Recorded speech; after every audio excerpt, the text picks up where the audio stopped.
I got some absolutely adorable new isopods. Let's meet them in this video.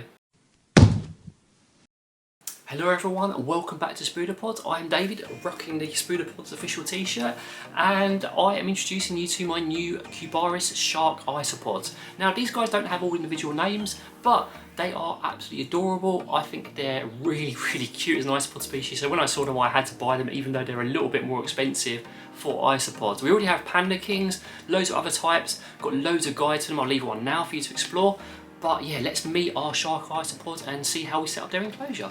Now the Cubaris shark isopod has some beautiful colorations. They almost look a little bit like rubber duckies, apart from the sort of shapes of the colours on their carapace. Now, while the name shark, it sounds really dramatic and cool, I don't think they look much like sharks. I'm not sure where it came from. All these Cubaris species have really crazy names, which kind of appeals to me, but at the same time they don't look like sharks, but they're sharks, so that's what we're going to call them. They are a smaller type of Cubaris isopod, and they do love similar conditions to the other ones, so we made sure that there's lots of moisture in their enclosure, and also made sure we got some footage of them before we settled them in, just to make sure that we didn't disturb them too much or stress them out.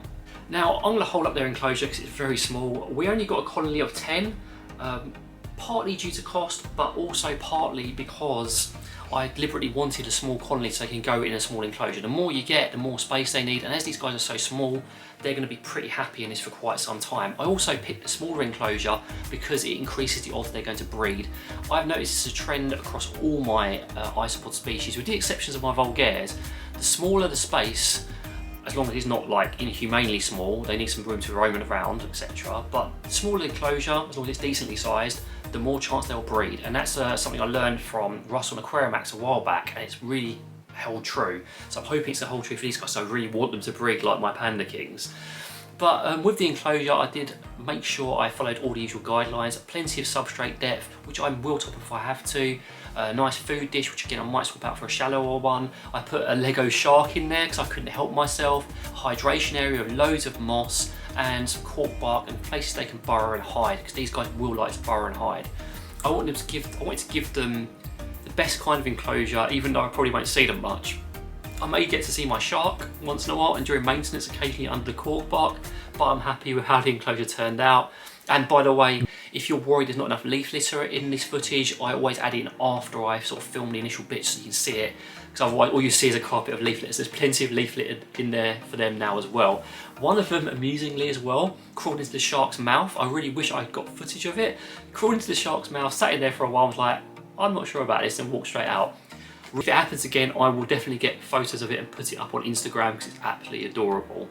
So far these shark isopods have settled in well. I haven't had them for too long, but I've been keeping an eye on them without sort of like disturbing them, and they've had some snacks. I'm going to supplement their snack with a bit of protein. Got all the essentials in there already, and their setup is pretty much complete. I've got a lot of experience with isopods now, having kept so many, and it really does help when you get a new species. I'll do guides on them as well once I'm certain I've got the husbandry down, because I don't want to just dash one out and not get everything right. I hope you enjoyed meeting them. I think they're absolutely adorable. It's a species I'd recommend even without having kept them for very long, just because they're so cute. If you have any comments or questions, happy to hear from you down below. But in the meantime, take care and see you later.